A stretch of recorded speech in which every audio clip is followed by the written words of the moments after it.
Good morning and welcome to Crack the Mic with Agent of Change, DeCorey Davis. This week's segment is entitled Race Matters Part 2. According to the Pew Research Center, about 6 in 10 Americans, 58%, say race relations in the U.S. are generally bad, a view that is held by the majority across racial and ethnic groups. Still, Blacks, 71%, are considerably more likely than whites, 56%, and Hispanics, 60%, to express negative views about the state of race relations.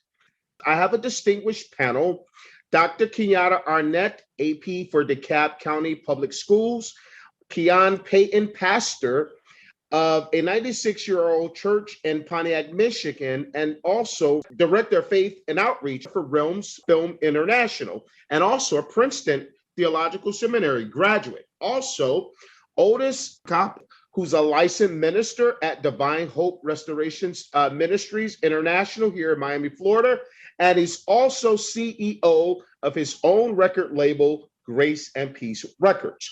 Also, we have motivational speaker and owner of Crown Security Company, and is the executive producer, one of the executive producers to the podcast, Isaiah Wallace. Also, mental health professional and executive to the podcast, Tamika Brown. Good morning.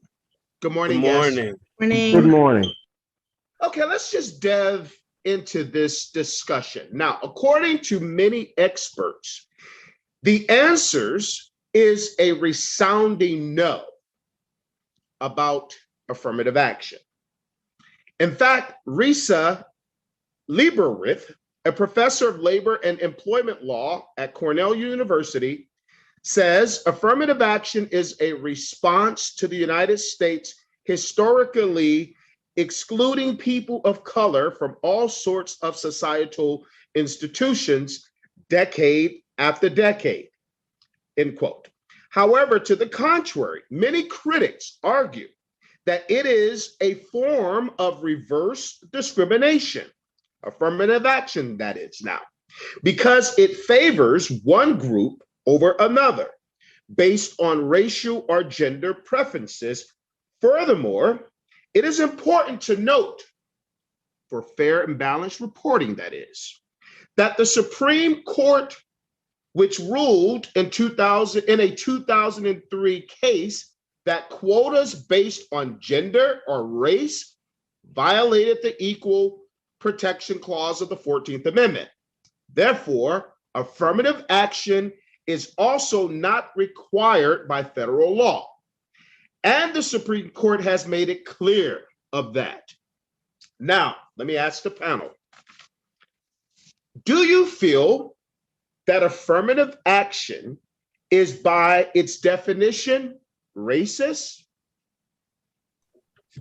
I'm not an expert like my peers on this podcast at this moment, but in my opinion, affirmative action is not racist by definition, but it is the acknowledgement of systemic racism that is prevalent in America. It was like an affirmation of our representatives at the time saying that they wanted to take a step towards unity as opposed to letting the status quo continue. Affirmative action is just the acknowledgement that racist activities are going on, that is prevalent in the system, and that people are suffering from it, and that there needed to be a solution. And I'll chime in. No, I would not say that affirmative action is by definition racist. When we think racism is about controlling another group of people, it's the people in power who create rules to control other people because of their race. So affirmative action is not racist. It's actually a legislative effort to try and undo racist practices. So no, it's a legislative way to provide provide opportunities for people. As we stated in our last segment, provide opportunities for people who would not have normally had opportunities to sit at the table, gave us opportunities to come to the table because of systems that were in place that prevented us from being able to be there.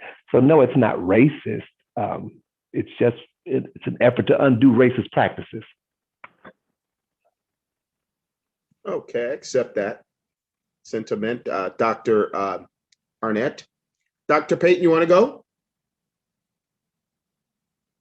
Sure. I actually think that the previous answers were quite adequate with respect to understanding that racism is systemic, and affirmative action was an attempt to address the systemic discrimination that has been a historic record as it relates to the admission of marginalized, more specific Black and Brown people from institutions of higher learning.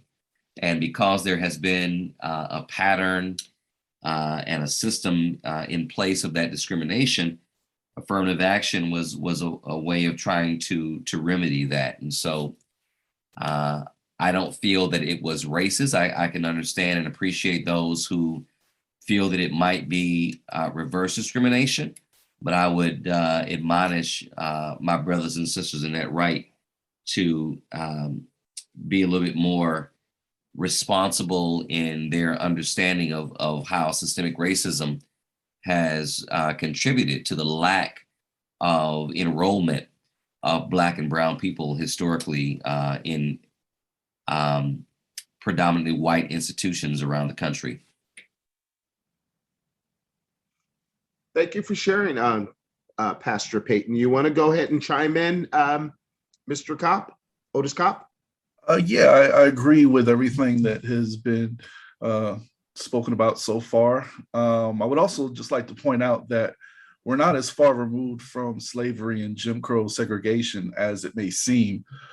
There's still a trickle-down effect of this racist mindset. I know it's already been touched upon, of the systemic racism that we have in this country.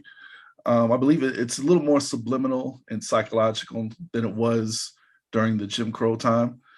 And so just to echo the prior responses, I don't believe that affirmative action is racist. And though we've progressed as a nation, we have yet and probably never will arrive at a utopian state where we're all treated as equal, at least not in our lifetime, as the Constitution espouses that we were created to be.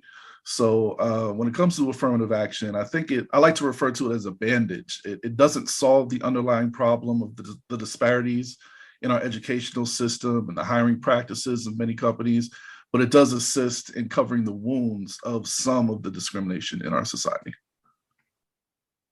Tamika, you want to share? Sure, no problem. I think I would agree. I think Isaiah's response struck me the most. I would say yes, and everybody as well, but by definition, no, I don't believe affirmative action is racist.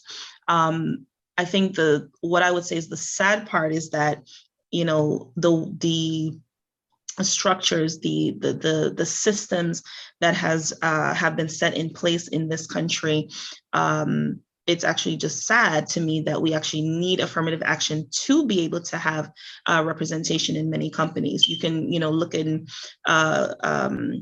corporate America, and you see the tokenism there. You see that, would this person even be here if there was no affirmative action? So it's by definition, no, it's not racist, but I do believe that there is there's a sadness element there for me personally in just seeing that it's something that it has to be necessary in order for there to be representation in many, many, many institutions.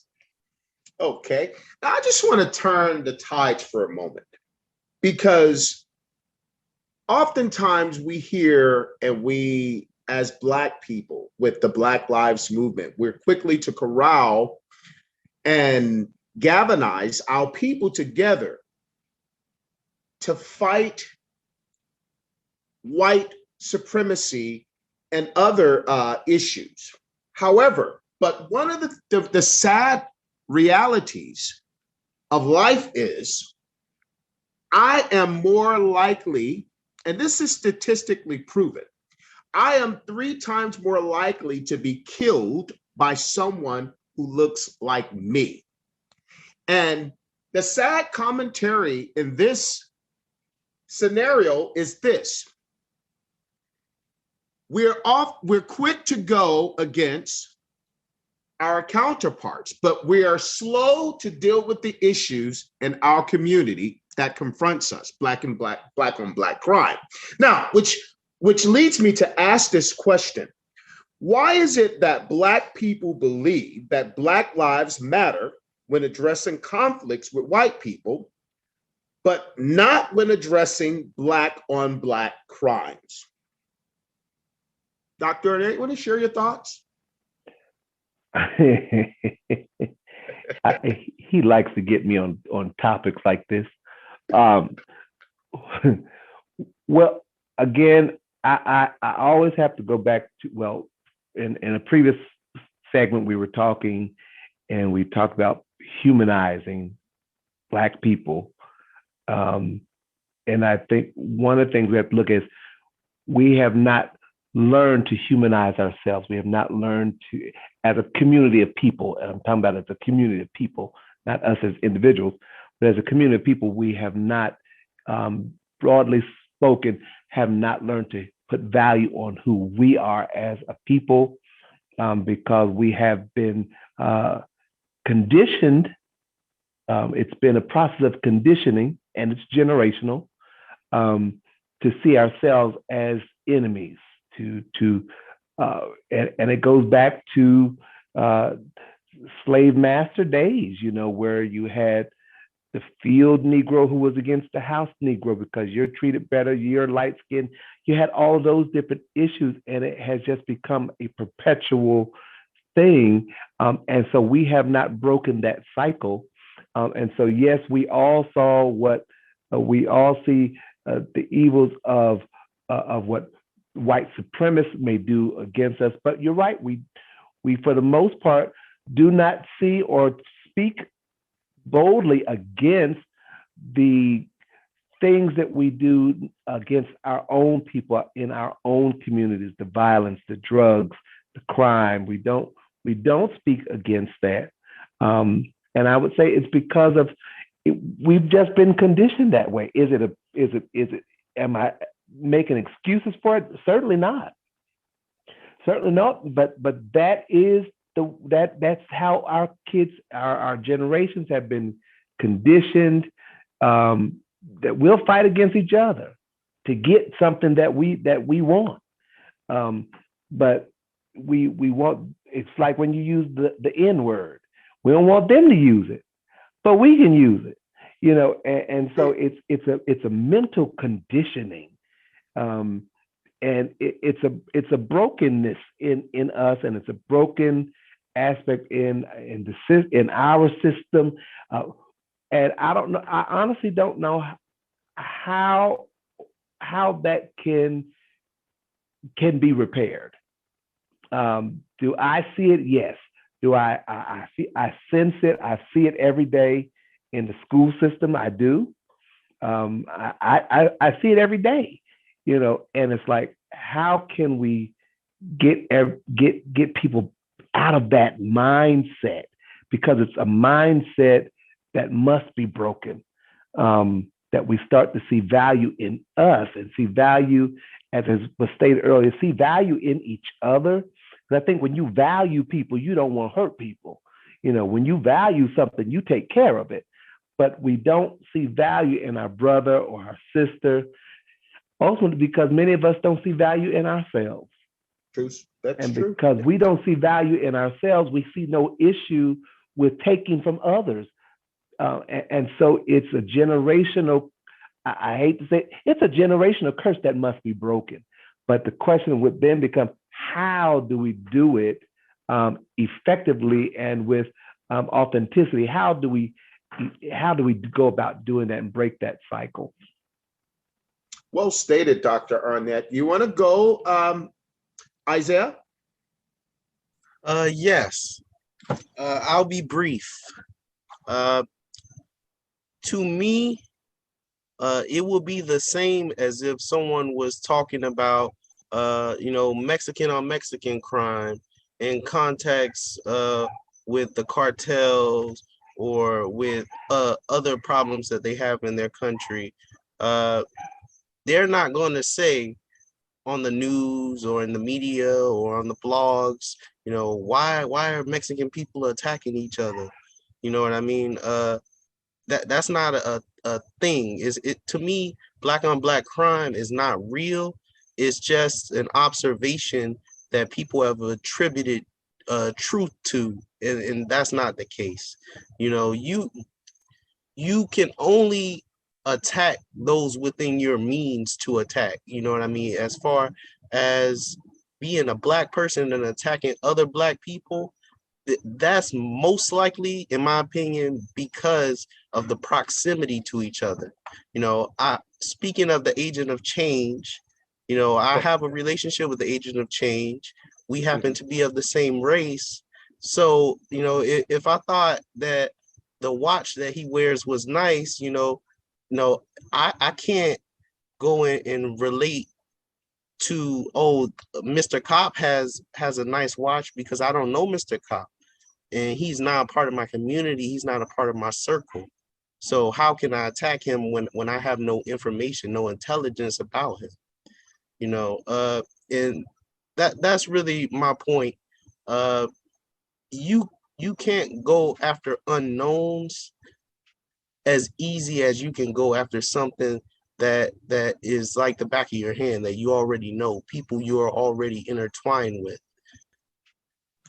Corey, I wanted to actually interject because Isaiah, you reminded me of your opinion reminded me of what my husband always says, the same thing, that this is it's an imagined scenario where it's just not a real thing, and ultimately what ends up happening, which I'm still kind of processing what I truly feel about this particular question, but I will agree that we are typically victimized or supported a lot of times, sometimes by the very people that we know. More than likely, it's the people that the people that are within your circle, your community, are typically the ones, right, that are going to either support or you will be victimized by them. So the whole black on black, Asian on Asian, white on white scenario, in that context, to me, I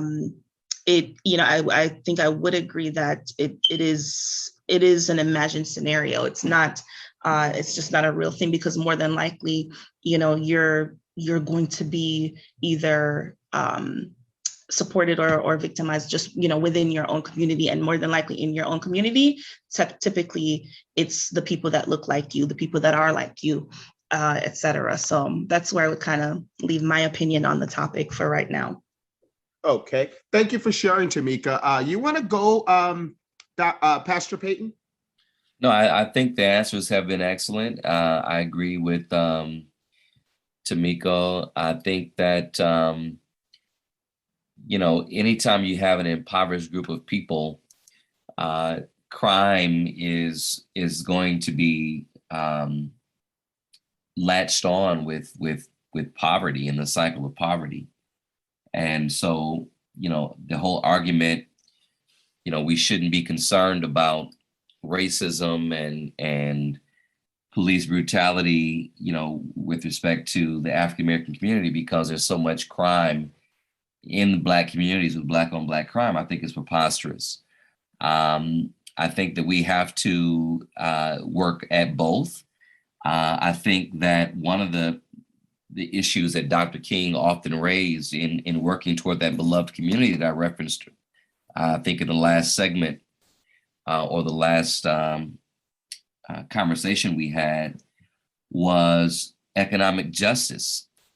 And you can't talk about economic justice if you don't have a real conversation around truth in what has systemically caused communities like Chicago to have the violence that community has undergone, and not just I reference Chicago because I know Fox News loves to talk about the violence that's so pervasive in Chicago, but you can't talk about the violence if you're not also talking about the reality of redlining uh, and uh, Oh, and systemic barriers to equitable resources in education. I used to work for one of the most powerful lobby organizations in the country a few years ago, which afforded me the opportunity to live downtown Chicago on Grand and State. And when you look at what, the wealth that's downtown Chicago versus 10 minutes down the road on the south side, you have abstract poverty right adjacent to significant wealth. How do we reconcile that? I live in Michigan and my church is in Pontiac, where we have a number of issues with respect to systemic racism and poverty. Pontiac is the seat of Oakland County. Oakland County at one point was the second most wealthy county in the United States. I think even today it's one of the top 5 most wealthy counties in all of the United States.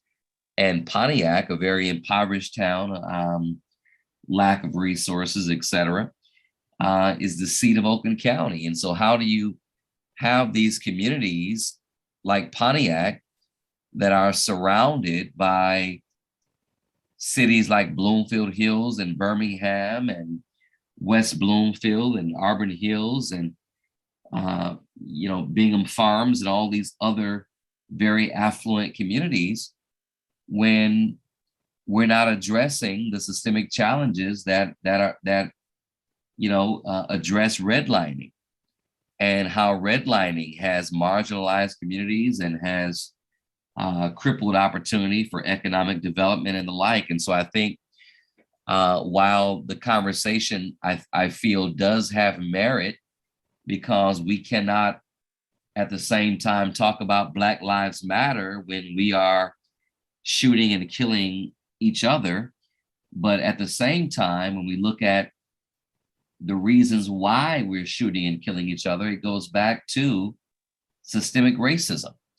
And so I think when we talk about healing in the United States, you can't have a real honest conversation about healing if you don't talk about reconciliation, and you can't talk about reconciliation until you talk about truth.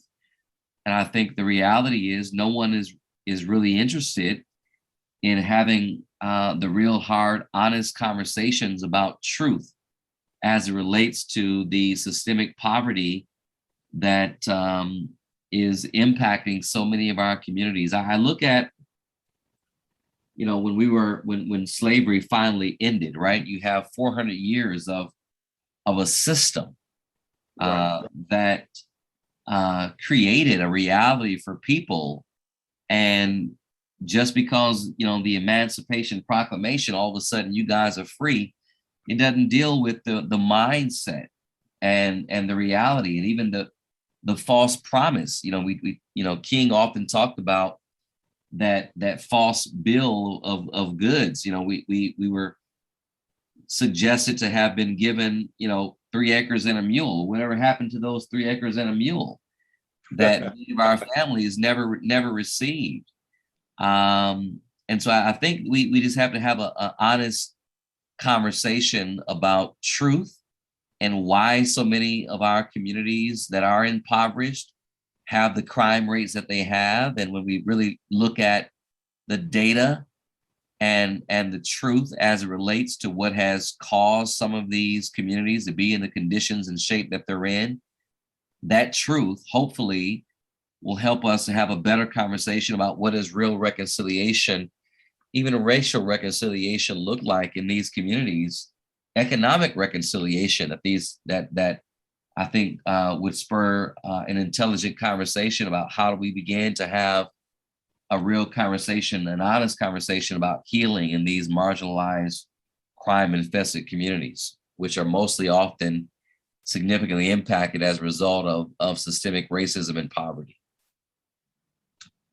That's powerful. Thank you for sharing, Pastor Peyton. Mr. Kopp, you want to go? Yeah, I'll keep this quick. I know we need to get on to the next question, but I echo what Isaiah and Tamika brought to the table. I believe that the term Black on Black crime is actually a type of propaganda. That doesn't mean it doesn't exist, but in the grand scheme of things, why isn't white on white crime mentioned, or Mexican on Mexican crime? And I blame the media for this, especially how Black and Black crimes are covered. There seems to be an agenda to pit the Black Lives Matter group against whites or against police under the guise of Blue Lives Matter. And the media uses this to work up held up emotions of people in our society. And he has used it, especially in the last few years, to distract and divide from what's really going on in our country. And from a white Caucasian perspective, I see that the majority of whites that have an issue with Black Lives Matter that aren't necessarily racist associated with the organization, which is led by two openly Marxist women, which is a worldview that conflicts with what most Americans hold to in our capitalist society. So though I think we would all agree that all lives matter, there's also a perspective that a lot of white people use the term to hide behind their own prejudices.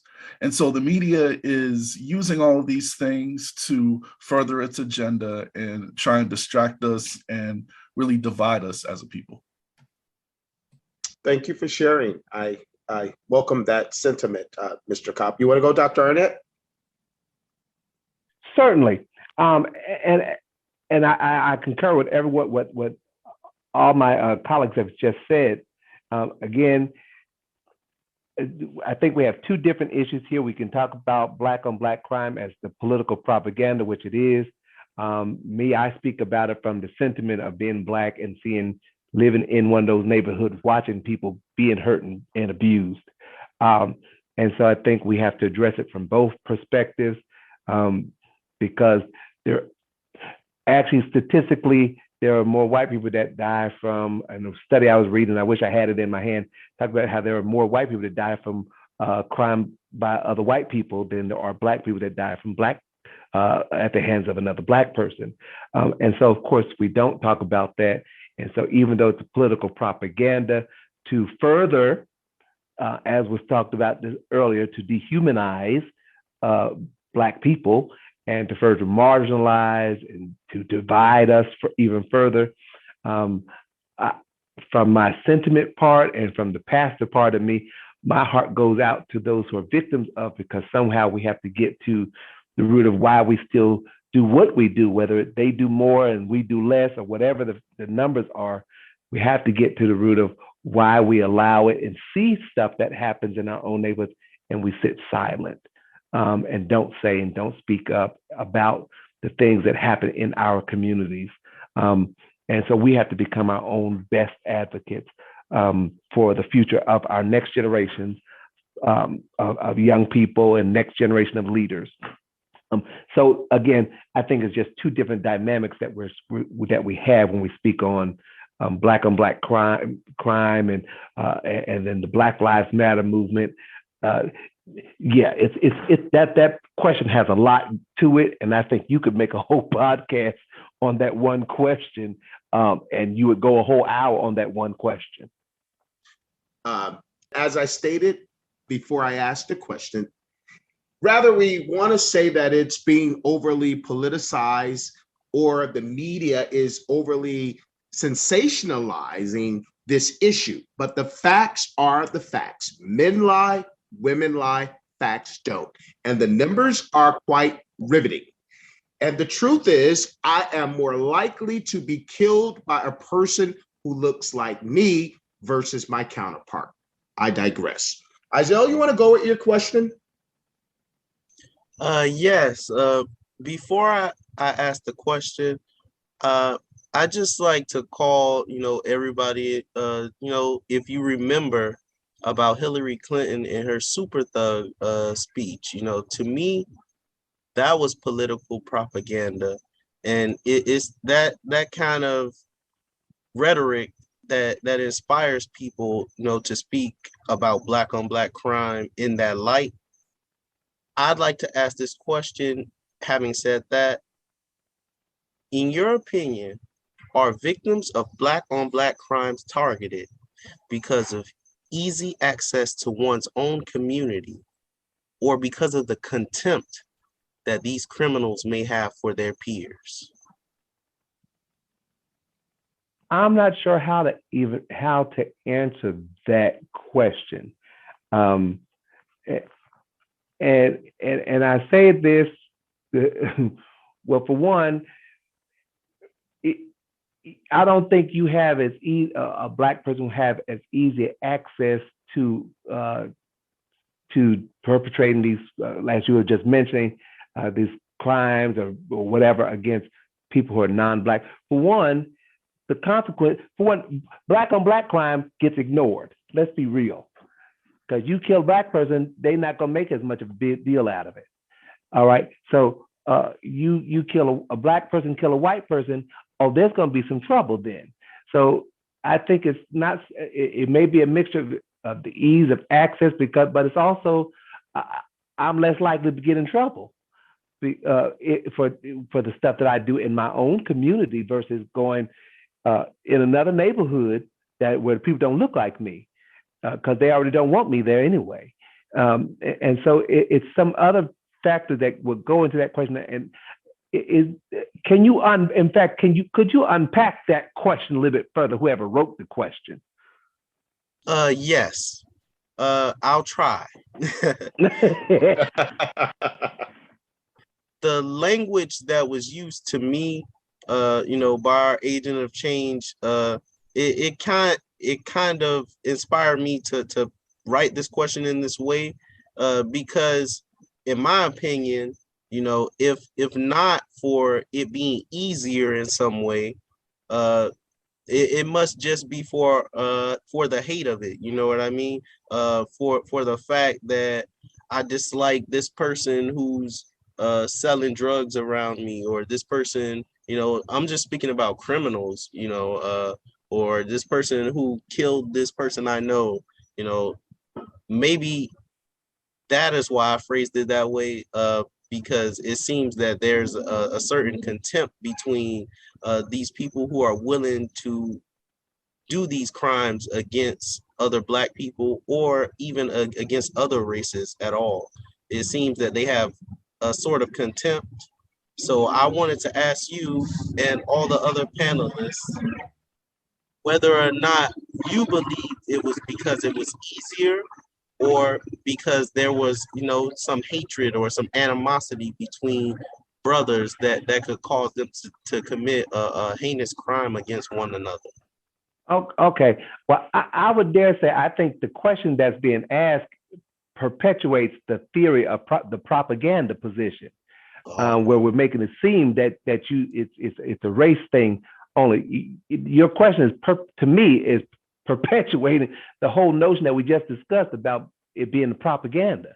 It's political propaganda because, a black person may kill a black person, but let's look at the thousands upon thousands of black people that have been slaughtered in the United States at the hands of non-blacks that has gone unreported. So yes, we can talk about black on black crime, but look at the unreported cases of murders, missing black women, missing black children across the width and breadth of this nation for decades and decades that still has gone unsolved, unreported. You have white people who committed crimes who are still living in their homes now, who can admit now that, yes, I was part of those lynchings, I was a part of this, but nothing is being done to them. But you go and a black woman change her address to get her kids in a better school. She's in jail for 5 years. So I have a problem. The whole question to me is problematic because it's perpetuating to me that whole propaganda position about black on black crime. It's not because we just like killing black people, and it's not because we broke. I grew up broke. I probably grew up broker than all of y'all. We was broke. The whole neighborhood was, but that didn't mean we killed each other. No, there was a different mindset we had. So there's systems in place, yes, but it does not. We're still not taking consideration all the other stuff that happens globally, nationally, and all the other stuff. So I don't think, that's me. But I don't think, Dr. Arnett, that we can't ignore the fact that it is a real problem. And Oh yeah, I agree. I couldn't agree with you more about the thousands upon thousands that have been slaughtered at the expense of white supremacists, KKK, etc. But I would venture to say, if we were to look at the statistics in every major city, if you're looking at Miami, where I am, Atlanta, where you live, Michigan, the outskirts city of Detroit, on the outskirts of Pontiac, or Chicago, the numbers are quite astounding. When you look at Black on Black crimes, the numbers, it's happening. It's a big problem. And I like to go back to the crab in the bucket mentality, because that's something that we currently have to eliminate, or it's currently happening big time inside of our community. We don't have to rely on white folks to put on the mask and kill us anymore, because we're doing it to ourselves. That crab in the bucket mentality. And it's very prevalent in America today. You can go on the news, flick on any station in any major city, and you can see Black folk are killing Black folk. I digress. Yeah, and you don't have to digress. I agreed with that. That's what I said. I agreed with that it is a problem. However, I think the question that's being asked is, in a low-key way, is supporting the whole propaganda position, because it's not just because we Black, and it's not just because we poor. It's not. There's more. It's not. I don't think that's the only reason why things are happening. And so again, I'll still say we're not. Even though it comes on the news more, we like to spotlight it more, which is what the media does. Right. But Black people are not the only one. And my point is still, we're still not the only ones. And we're not the only ones. There's more crimes committed by non-Blacks that just because they don't talk about it, as we said earlier, they don't talk about white on white crime, Mexican on Mexican crime. Just because it's not reported as such doesn't mean that it's not happening. So of course there's this picture painted to make us look like the evil darky. So it goes back to the last segment where we talked about those biological differences that weaponize us, that dehumanize us. What we're pointing out with this we're supporting that whole notion by making it seem like, oh, we are such an evil race of people, an evil group of people. All we do is go around killing people more than anybody else kills. And I can't support that thought, because that would defeat the whole work that every civil rights leader and every abolitionist and every preacher, every person who has preached the word of hope has attempted to do down through the years. Well stated, Dr. Arnett. You want to go, Otis?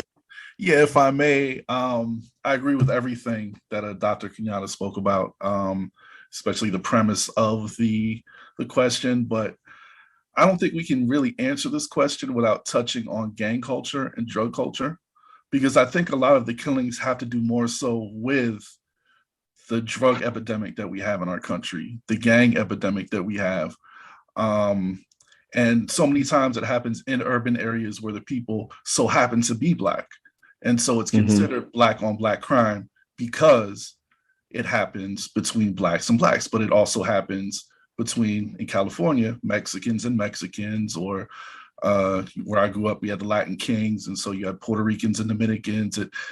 It's much more of a complex issue than just saying Black on Black crimes and saying that the reason that there are so many of them within a certain community is because of the vicinity in which they live, or because of contempt that they may have for their peers. That may be the case, but we have to look at the underlying reasons why that's the case. And we have to look at why especially young people, tend to run to gangs and run to different cliques, and whether they're clicked up by neighborhood or gang affiliation. And it's because there's something missing, and they feel like they, when they're in these gangs, they have something to represent, someone to represent. And oftentimes this creates hatred for people that represent rival gangs or rival hoods. And then when they have this contempt, it often translates into violence. And I think a lot of this is fed through the music that we listen to, popular music, I should say, because not everyone listens to it, obviously, the media. And though we can't blame media, we know when we hear that some artists say that, well, I'm merely telling the story of what's going on in my community, so I'm not the one that's causing it, but you are continuing that cycle by speaking into the lives of the young people that listen to your music or watch your movie or are influenced by the image that you portray to the media, which so many times is a false image to begin with. So this all plays a part on the mindsets of our youth. And I would venture to say it's not just Black youth, but from the propaganda side of the discussion, the media uses the Black on Black crime that is originated from this gang activity, the drug activity, to say that, hey, Blacks hate Blacks, and because of this, they have an issue with each other. There are other reasons, of course. There are systemic issues. There could be people who don't like themselves and have mental health issues, and because it's such a stigma in the Black community and my community as well, to seek help for your mental health issues, you end up acting out because of the frustration that you feel inside instead of getting help and getting that deliverance that you need. And I mean, ultimately, I believe the answer is the gospel. I believe the answer is giving your life to the Lord and Him changing you from the inside out. And, you know, that's the answer to all of these questions, obviously. But specifically, I think that we're kind of looking at it from the wrong perspective. It isn't just Black on Black crimes, but why are these Black youth and specifically taking the lives of other Black youth? And, you know, we see epidemics all over the country. I mean, I know that there's been a focus on Chicago as of late, but it happens in Baltimore, it happens in New York City, it even happens in small cities like Boston. And it is something that we need to address, we need to pray about, and kind of figure out what we can do to get to the root of the issue. Well stated. Dr. Payton, Keon, Payton, you want to go? Pastor Payton? No, I think that was an excellent response, and I'll just defer to my brother. All right. Tamika, you want to share? I think same thing. Everyone has really encapsulated the topic pretty well. I don't think there's anything else I can add to the conversation on that note. But yeah, I'll just leave it there and concur with everybody. Okay. All right. The CDC defines the achievement of health equity as when every person has the opportunity to attain his or her full health potential, and no one is disadvantaged from achieving his potential because of social positions or other socially determined circumstances. Having said that, I want to ask this question with respect to health. Health equity generally refers to individuals achieving their highest level of health through the elimination of disparities in health and healthcare. Let me ask this question. Do you feel, panel, that we've achieved this goal as a nation? You want to share it, Dr. Payton?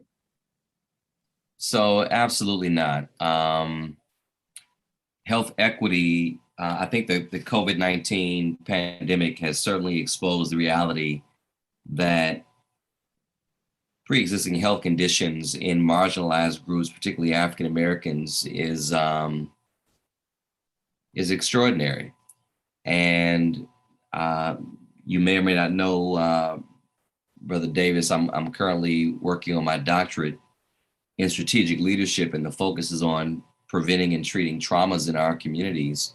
And as we're going about this work, we're beginning to see more and more how adverse childhood experiences and the conditions that so many in our urban communities have to contend with is plaguing our health as a community.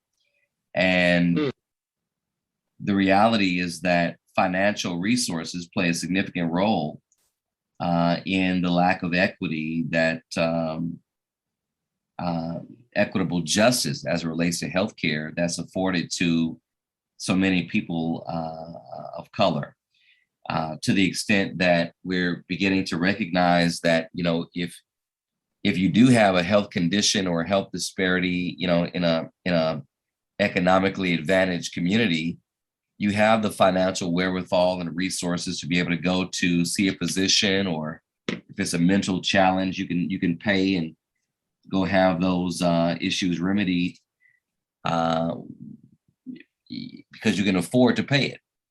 And in communities where so many of our people of color are economically disadvantaged, that disadvantage of lack of access to capital weighs on the health reality that so many of our people are contending with. And so health equity is a significant concern in our communities. And I feel that as a nation, we have to we have to do more to address that issue. And I think that now that we are at a place where we realize what disparities exist as a result of what has been illumined as a result of the pandemic, it causes us to, it should cause us rather, to do much more work to ensure that there is more equitable justice as it relates to access to quality care and resources that we know communities of color and marginalized communities need. And not just communities of color, but even the white rural areas of persons who don't have financial wherewithal and resources. I think, and I really think that that's what the real issue is. I think if we can begin to start focusing more on the reality that economic justice is the real issue that we need to address, because economic justice, it helps African Americans, it helps Hispanics, it helps white folks in rural communities. And the more we can do to address economic justice in our communities, I think we'll do more to help alleviate some of the inequities that we see in healthcare, employment, and so many other issues that we have. Education. I think if we look at it from a standpoint of economic justice, it would serve us well in addressing so many disparities that cause harm to our overall society. Couldn't agree with you more, Pastor Peyton, on that. You want to go, Tamika? Yes. So I believe that we're I think far in this particular country. I believe that we're far off, honestly, from an equity standpoint. I was trying to remember the term. I don't know if anyone knows the term, but there's a particular style of medicine. I'm not sure if it's socialized medicine or single payer, but there's a system that is set forth, I think, in Canada that to me seems much more equitable for their citizens. And I think that particular model, I'm not sure if honestly it could be something that could be employed in this country, just again, going back to the systems that we have set here. However, I think it's something to look upon. It's something to aspire to. Don't know if it's possible. And I think especially when it comes to Black people, the mindset of a lot of Black people would, I think, have to change as well, just in the context of medicine in and of itself, and the healthcare system also would have to take a look at its mindset and the things that are needed, especially for Black communities, especially for those communities that face more challenges and disparities in just getting, proper services, the adequate care that citizens need. So I would say, I guess the short version to answer the question, I just don't know. I don't believe that we've reached this goal. I think we can continue to aspire to it and continue to work toward it, but I don't believe that we're close. Okay. Well stated, Tamika. You want to go, Otis? Yeah, I think it was a great point when Pastor Arnett said that economic justice is the main issue. I think until we all have equal opportunities to reach specific economic places in our society, that issues like healthcare will always be an issue. As long as doctors are paid an exorbitant amount of money and pharmaceutical companies are owned by the private sector, there will always be disparities in our healthcare system. To Tamika, that Canadian system is called Canadian Medicare. And I agree. I think that universal healthcare is a good idea, but like you said, it just seems unattainable in our current society, the way that healthcare is politicized. Quality of healthcare, however, I think is some of the best in the world. And the only issue I have is it's disturbingly expensive. So on one hand, I believe we've gone to great lengths to providing, in most cases, the best healthcare in the world, but we just need to do a better job of making it affordable for all people. And I know that Obama tried that with his Obamacare, but where that failed, it was actually forcing people to purchase insurance and then penalizing those that didn't have insurance. And I think there's a better way to go about it. I'm not sure what that is, but I do think that there are definitely disparities within the country in health and healthcare. Thank you for sharing your sentiment. You want to go, Isaiah? Yes.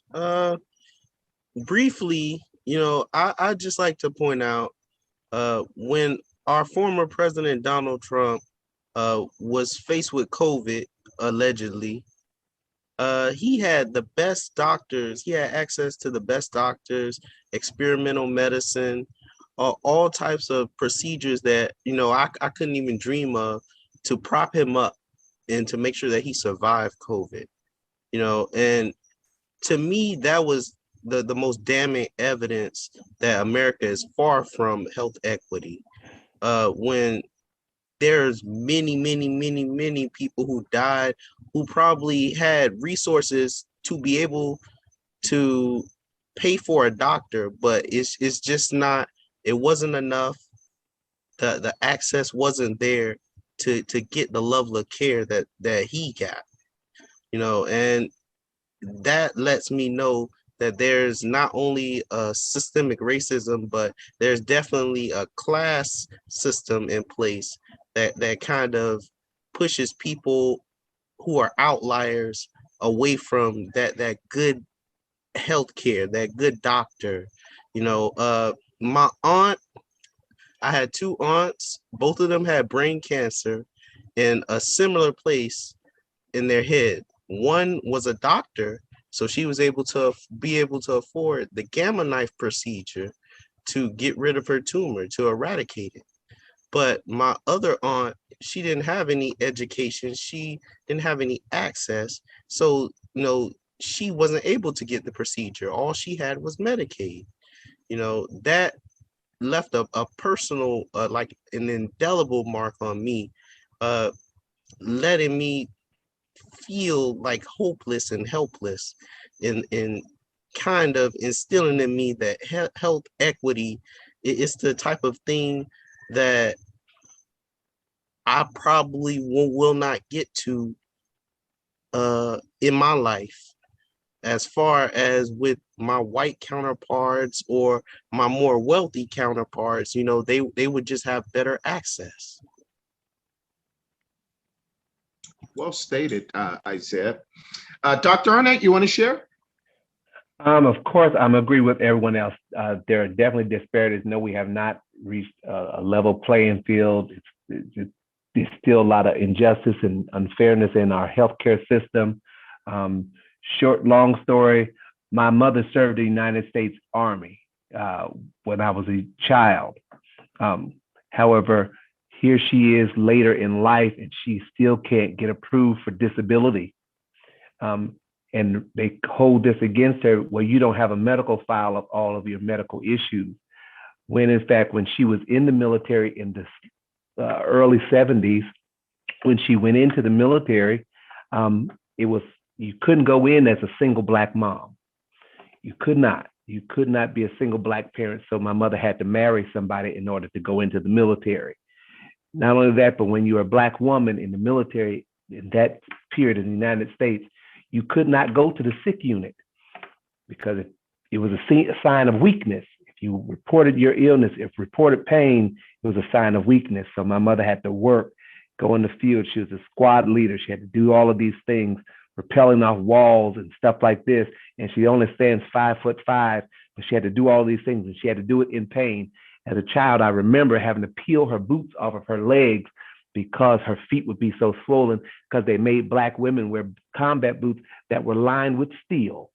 Okay, so they were heavy on their feet, but she could not report her. So now here she is with damaged knees and arthritis in her spine, and they said they can't prove it, that it was related to her work in the military. There's great disparity in the healthcare system because she still has to fight on her own. So we see it time after time after time. No, we have not reached the point of equality in healthcare in this country. And as I think it was Mr. Cox just said, I don't think we're there yet, and I don't see it on the horizon either. Okay, Tamika has the last question for the evening. Yes. So the last question that I will pose for the evening is, in what ways do you feel that Blacks have been affected psychologically by racism? And I guess I'll open with that since I'm the mental health advocate tonight. But on my end, just from what I've experienced, even with the clients that I see at times, racism, there's a spirit on the spiritual end. Of course, we know that the spirit of racism stems from hate. It's nothing but from the enemy. And so that spirit of hate now, when people begin to operate with that spirit, now that affects so many other people, especially for us as Black people. It's a form of trauma. It's a form of trauma that now bleeds into your life, where you can, develop fears, you can develop anxiety, you can develop depressive moods, and so many other mental health disorders, just, from the exposure to this kind of hate, this exposure to this kind of trauma. And I think for a lot of especially I'd say Black Americans have faced just from slavery and just, even presently what we see every day in our country. I always say, Black men especially really have and are becoming an endangered species. There is a witch hunt, in a sense, seemingly to eradicate the lives of our Black men. And so that takes a toll psychologically, that takes a toll on the mind, it takes a toll on the spirit, it takes a toll on people's hearts. And that, of course, affects now people's behavior. It affects your emotions and just your day-to-day life. And so, I would just say from my perspective, especially based on what I do, it definitely poses great psychological effects, because ultimately it just boils down to trauma. So I'll open up the floor if anybody would like to respond to that. I'd like to respond. In my opinion, when I see a white police officer or a police officer in general, I'm thrown back to Mike Brown or George Floyd. Psychologically, I feel as though I'm in danger.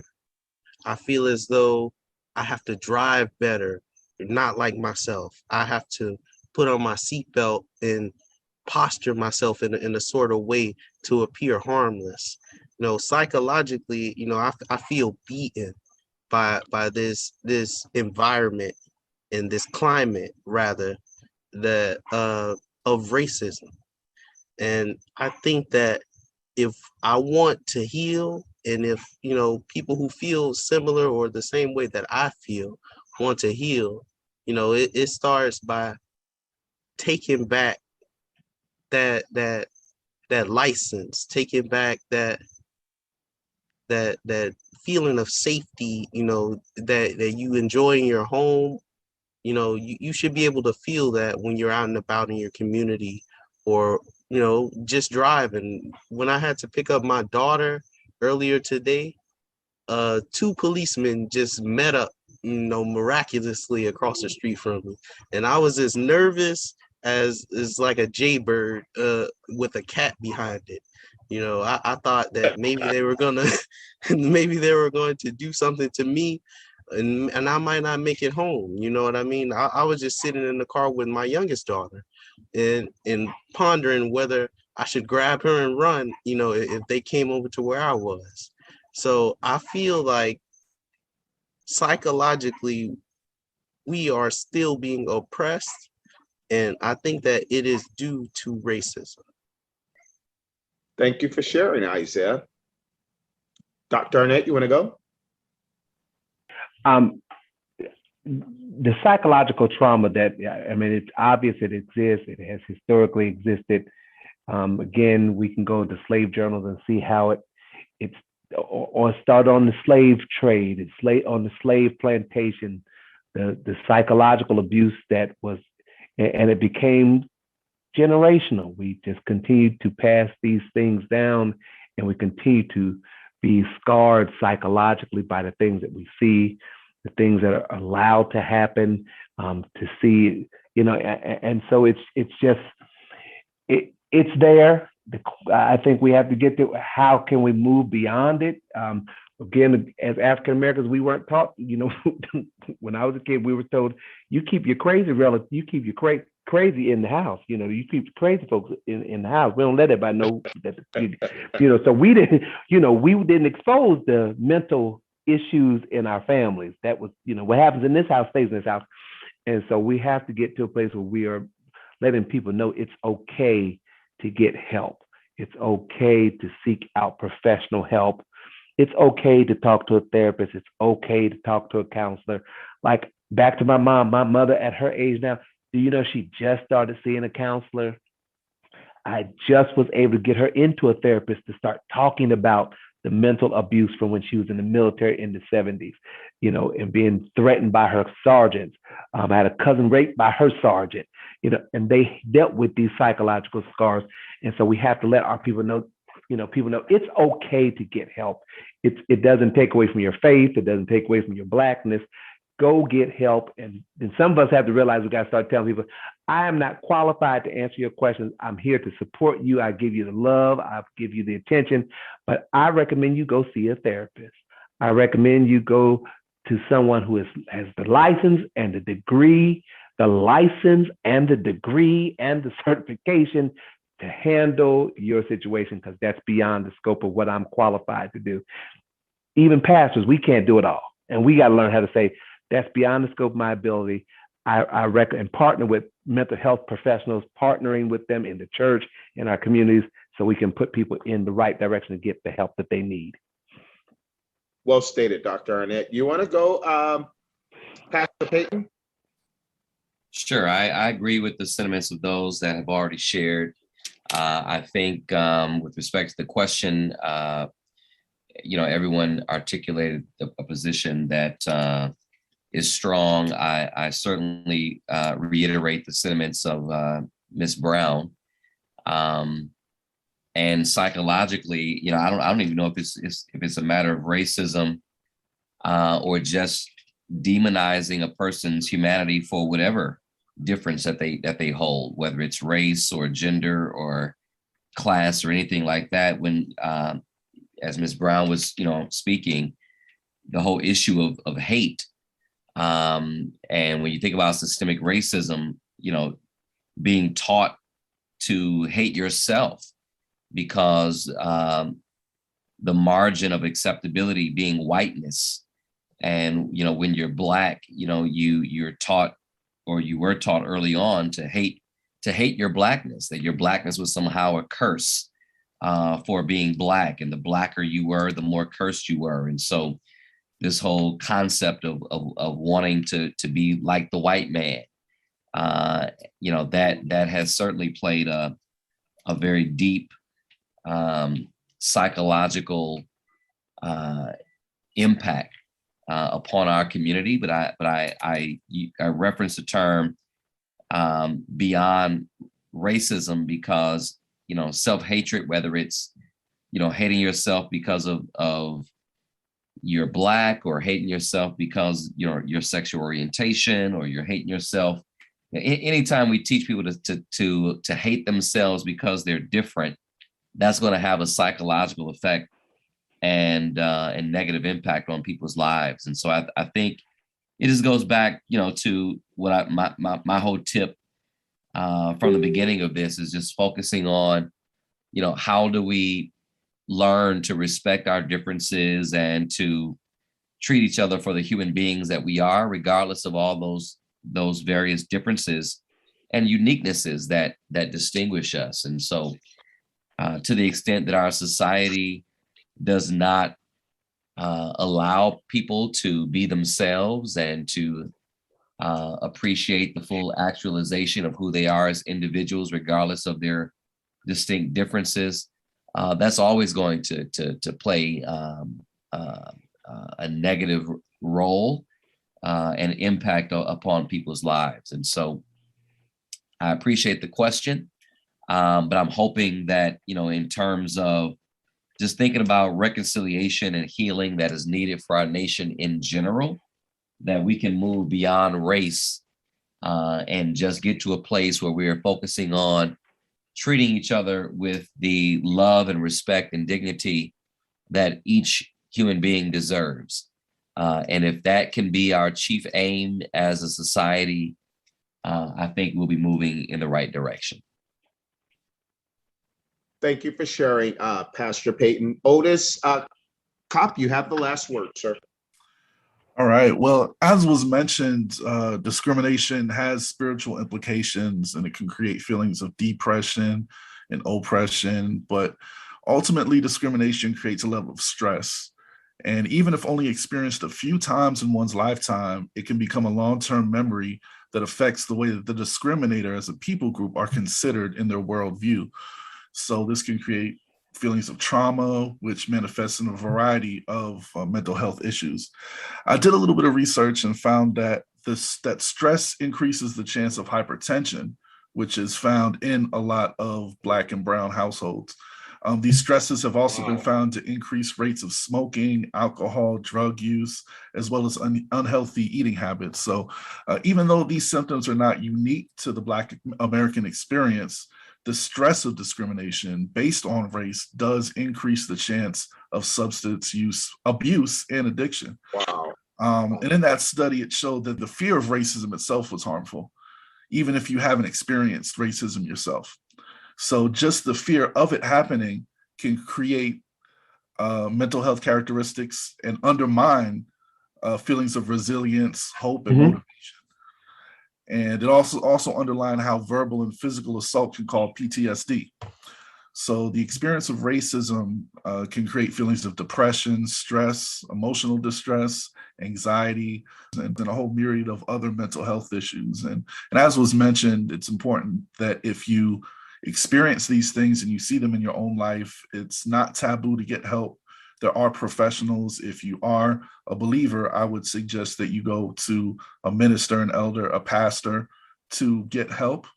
Even if you just speak to someone and confide in someone that you trust, I think it's important to deal with mental health issues before they evolve into stressors and can result in anything from high blood pressure to addiction.